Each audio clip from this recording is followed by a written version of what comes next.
সবসময় অন্যের কল্যাণ করার চেষ্টা করো, দেখবে ঈশ্বর নিজে থেকে তোমার কল্যাণ করছেন। নমস্কার, শুভ সকাল।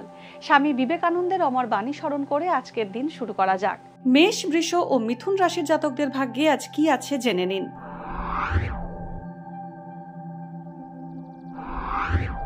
মেষ রাশি, মায়ের শরীর স্বাস্থ্য নিয়ে আজ চিন্তার উদ্রেক হবে মেষ রাশির জাতকদের মনে। বিদেশ যাত্রার ক্ষেত্রে বাধা পাওয়ার আশঙ্কা রয়েছে। আইনি জটিলতার সমাধান হতে পারে।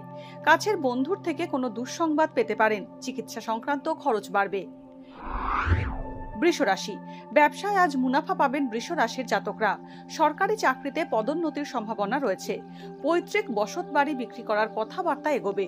আজ ফাটকা ব্যবসায় অর্থ বিনিয়োগ করা ঠিক হবে না। শারীরিক কারণে ভ্রমণে বাধা আসতে পারে। মিথুন রাশি, ভাইয়ের সঙ্গে মতানৈক্য বাড়তে পারে মিথুন রাশির জাতকদের। বিলাসিতা ও অতিরিক্ত খরচের কারণে অর্থ সঞ্চয় করতে বাধা পাবেন। আইনজীবীর পক্ষে অর্থ ও সম্মান প্রাপ্তির যোগ রয়েছে। নতুন চাকরির প্রস্তাব এলেও তা আপনার জন্য উপযুক্ত নাও হতে পারে। আগে ঋণ শোধ করে দিতে পারবেন।